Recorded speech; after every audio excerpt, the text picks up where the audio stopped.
What's up guys, Lifting here. In this video I'm going to talk about the changes to the Necromancer Ascendancy for Path of Exile 3.8.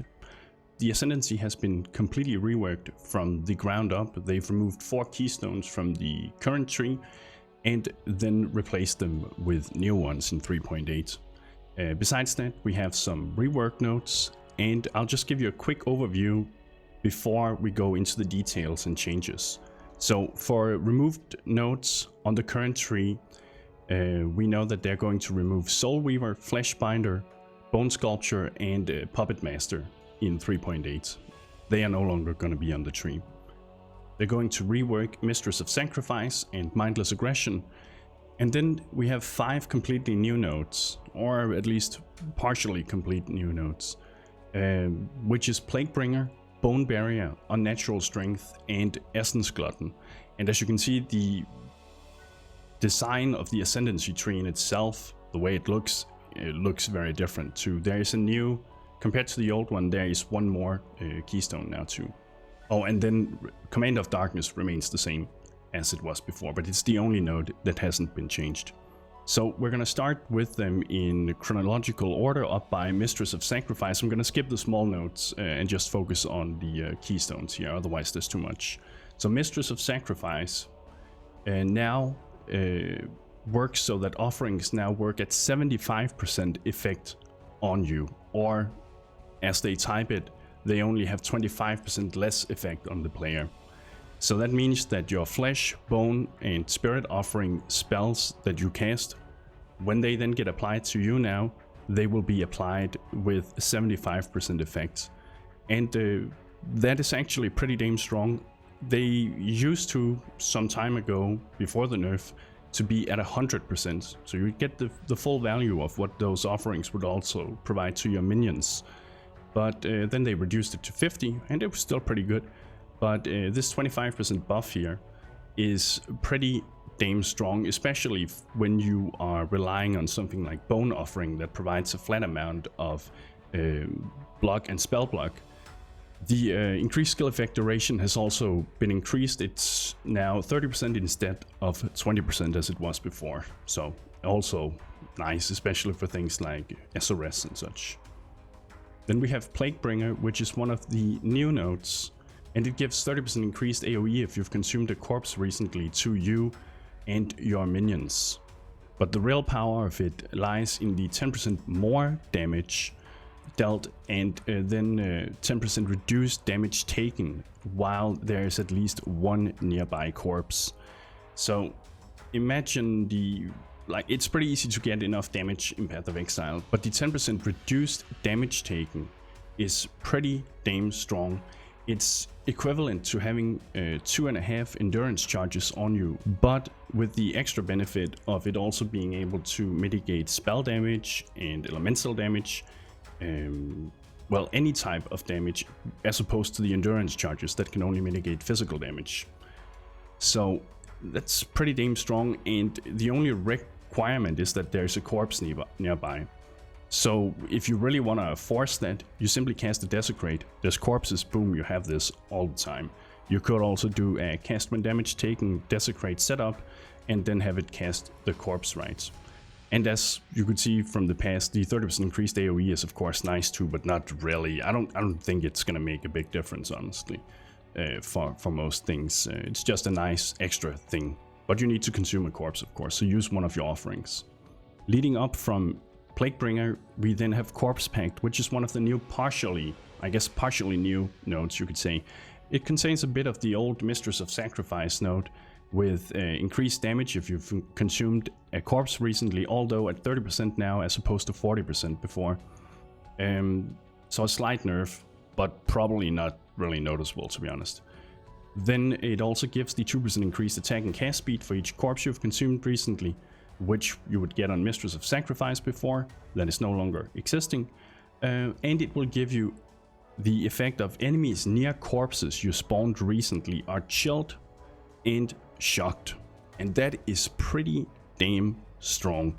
The chill effect applies at 10% and the shock effect at 20%. And for anyone who doesn't know, chill obviously will make them slower, attack slower, and move slower. but the shock effect will take them more damage, so it's a very strong damage multiplier you're getting on top of this that is very, very easy to apply. Again, you just put Desecrate on the enemy and they will have this effect. Desecrate will be very, very useful, a very useful tool in the upcoming 3.8 patch. Then it also says corpses you spawn have 50% increased maximum life. And the interesting part about that is if you factor in skills such as Detonate Dead, Volatile Dead, and so forth, the type of skills that scale based off monster life. And I'm curious if the new gloves, Akuna as well, the new gloves, I think they came in Legion, maybe the league before. But either way, if they could work with that, based on the wording, your race zombies count as corpses. So with the new notable here that says corpses you spawn have 50% increased maximum life to begin with, and you then use these gloves as a way of going Volatile Dead perhaps, or Detonate Dead or something interesting with that. Maybe that's an extra way of scaling it. It's kind of cool interaction here, I kind of like that. Then we have Mindless Aggression, which is pretty much a mix of the old Puppet Master, and it is the old Invoker node that's been reworked here. It just contains generic minion buffs, and there's not too much to talk about this. I guess the point there is to make about this is that it's pretty much a pathway node. It's a node that's supposed to make you spend 2 points for you then the next time to be able to branch into one of the other ascendancy points, and that's why it's generic, so you can't really go wrong with that choice.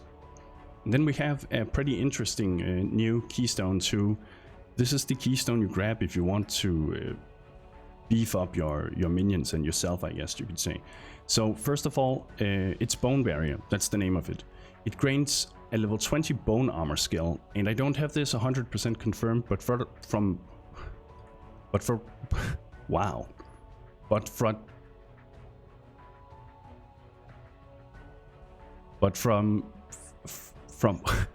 what I could see on Reddit, it's similar to having a steel skin, the guard skill steel skin ability applied to your minions occasionally.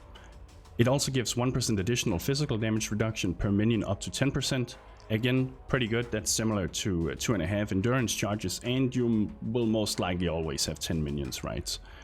Then it will give 3% to all elemental resistances per minion up to 30%. Now, I think this is only going to apply to the player. Normally it would include minions in the description if it applies to the minions. So I think this is actually for your own character only. And it will give up to 30% life and energy shield recovery and 20% more minion life. And keep in mind, this is a more multiplier for it, it's not increased life. So this is definitely the beef node if you're going with the Necromancer. And now for the most, I guess, controversial, but probably also be the most popular node of any node in the Necromancer Ascendancy. Unnatural Strength. And we're not talking about the Necromancer starting to juice, we're talking about the Necromancer gaining 2+ to level of all minion skill gems. That is a global effect. That means that it doesn't matter if you have the minion skill in your wand, your chest, your helmet, etc. You will gain 2+ to level of all minion skills. And keep in mind, at least from the wording, it doesn't seem to be restricted to active skill gems. So not only are your main skill gems going to greatly benefit from this, but your support gems supporting that main skill is also going to gain the additional levels.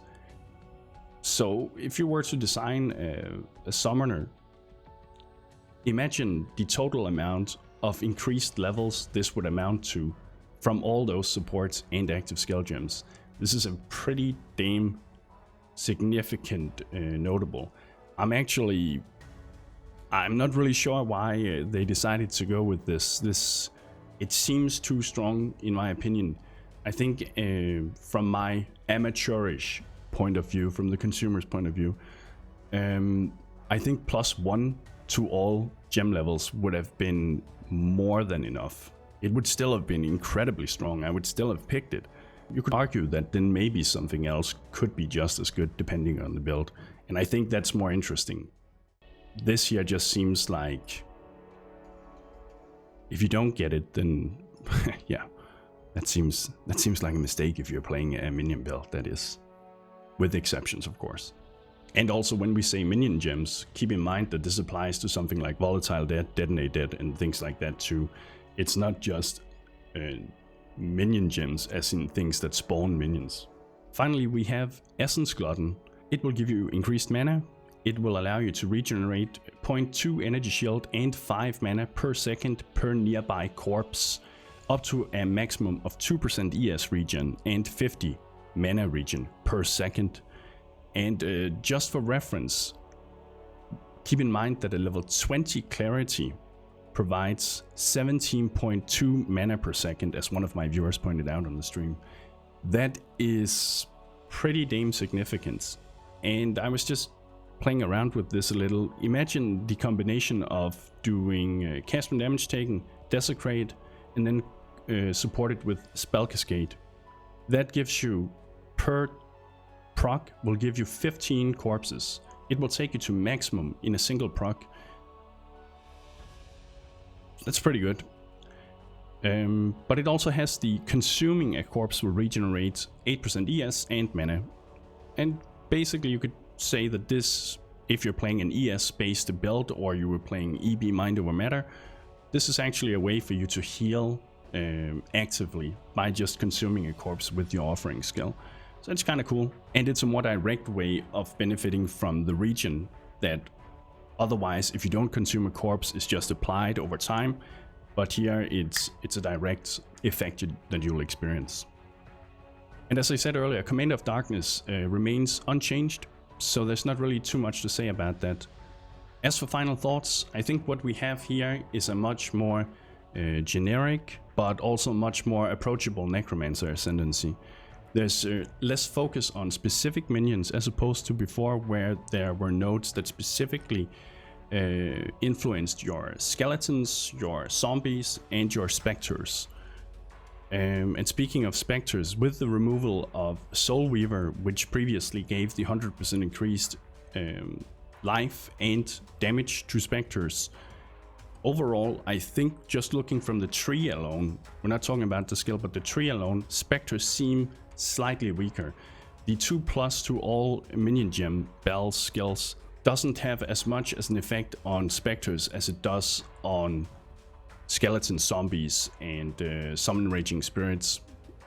These 3 skills, the ones I mentioned last, are all increased by flat numbers per level, and that's why they gain so much of a benefit. However, the specters, it's a percentage increase they gain per level, so they aren't scaling as effectively with levels on it. However, we do know that the specter gem is being reworked too, so maybe that changes. So yeah, we are having a tree here that has less focus on specific minions actually, but it's also less restrictive. It allows you to branch out a little more, and you can't really go wrong with it.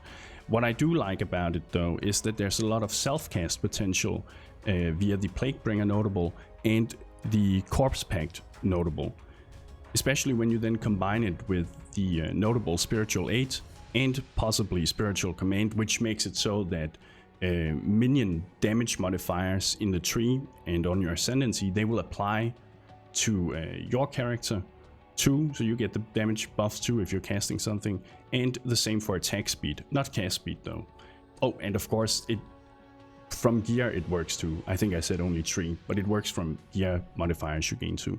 So that's pretty damn cool, and I do like the interaction that there is between the Desecrate, the offerings. I think it's nice that the Mistress of Sacrifice have gotten that buff where your offerings are now more effective, because it makes it a little more interesting and viable to build around the offerings and their effect on your character.